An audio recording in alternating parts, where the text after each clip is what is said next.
My dear friends, I know some of you may not have been here for a while, but just to bring you up to speed, every Shabbat from late April through May here at Temple is truly historic, and not because of the International Barbecue Festival. 3 weeks ago, we celebrated Temple's 164th anniversary. Confirmation was 2 weeks ago. Graduation was last week. The 50th reunion of the class of 68 is 2 weeks from tonight. And as if that wasn't enough, tomorrow night is the holiday of Shavuot, recalling that moment in time when our ancestors stood at Mount Sinai almost 4,000 years ago. Now, our link to that moment may seem metaphoric and distant. So how might you and I, from newcomers and newborn babies to elders and native Memphians, feel that we are a very real link in that chain to that stained glass window which depicts Sinai? Everyone who is a friend to the synagogue, and hopefully we all are, no matter where you attend or don't attend, is part of a synagogue that was dedicated in the mid-1800s by the architect of American Judaism for all of Judaism's denominations. The conservative and Orthodox streams followed Isaac Mayer Wise. That was his name. And we have a very direct connection to him. He was the great-grandfather of Harriet Stern, a Temple member. Her husband, Tom Stern, some even work at the Stern Center. That is why there are only 2 huge portraits of Harriet Stern's great-grandfather, like the one upstairs in our archival room of artifacts, the one that Harriet's family left to us. The other is at the Hebrew Union College in Cincinnati, which Rabbi Wise founded in 1875. It's where Rabbi Bowman and I were ordained as rabbis. And he also, Rabbi Wise, came to Memphis to dedicate this synagogue as one of the 22 founding synagogues in the Union of American Hebrew Congregations in 1883. Why all this history? Because of our closeness to it. Because as Neil Armstrong told my Israeli tour guide friend, Mookie, yes, Neil Armstrong, the first astronaut to walk on the moon, who told my Israeli friend as they were touring the original temple in Jerusalem that it was the greatest moment in Neil Armstrong's life. Greatest moment? Mookie asked. Excuse me, Mr. Armstrong, but I was in the bathtub as a little kid with a rubber ducky when my mother yelled from the living room, "Oh my God, there's a man walking on the moon, and you're the guy." He went on, Mookie, to say my favorite band, REM, went on to write a song about you called Man on the Moon. How can you say this is the greatest moment of your life here in Jerusalem on Shabbat? Because, Mr. Armstrong replied, you are right that I made history, but there is something even greater than making history, and that's touching history. And we're touching history standing in the same place where the original temple stood.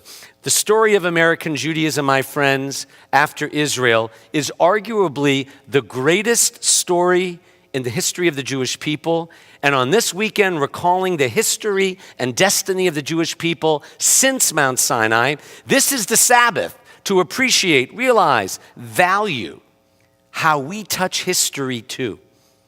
We just confirmed the 155th confirmation class in a ceremony that began here in 1863, in the middle of the war. Not World War II, not Vietnam, not even World War I.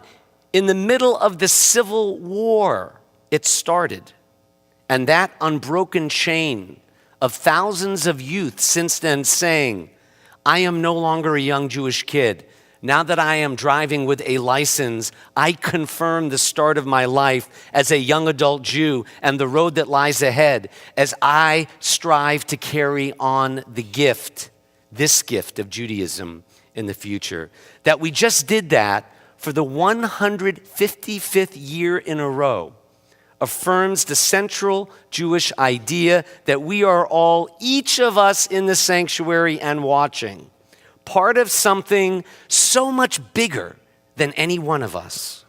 All humanity is connected to the oneness of God. And when you're in the Jewish family and in a congregation like this one, your link to history is very real.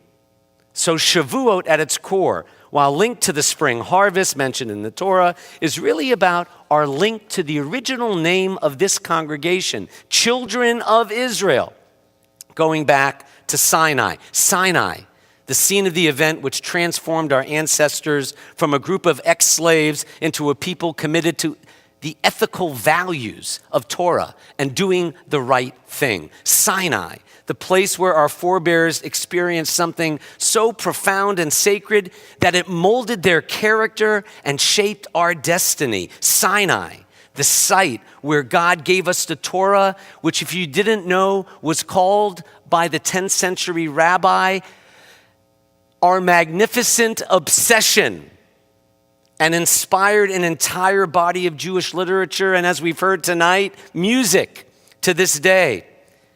But before I close, there's something very strange the way the Bible reports what happened tomorrow night.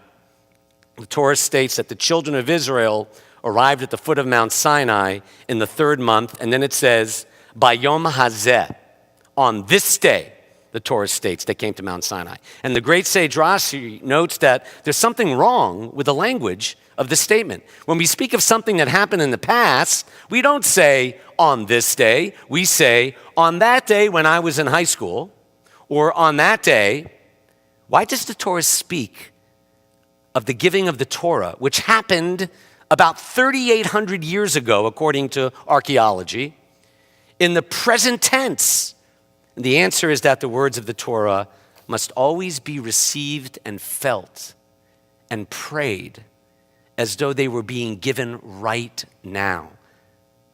Bayom Hazeh, today.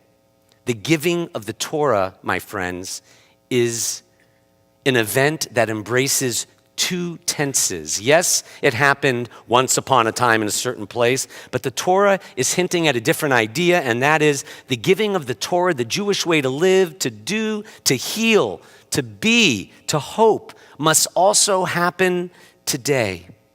Each Jew in every generation, each of these babies we saw earlier, that bar mitzvah boy, each one of us, whether we're 13 or 83, who links himself or herself to the history and destiny of the Jewish people, is like a new letter in the sequel to that scroll. Remember, no date is given in the Bible for receiving the Torah. It's given whenever you receive it, whenever you renew it, whenever you live its teachings of kindness, compassion, justice, tzedek, and as we just sang, shalom. So in closing, Shavuot is unique among our holidays. The others happened in the past. The giving of the Torah, while it happened then, must also happen to each of us today. That way, the Torah doesn't remain in the ark. We become living Torahs and improve the lives of others. In our own lives, I hope, through its teachings, and let us say, Amen.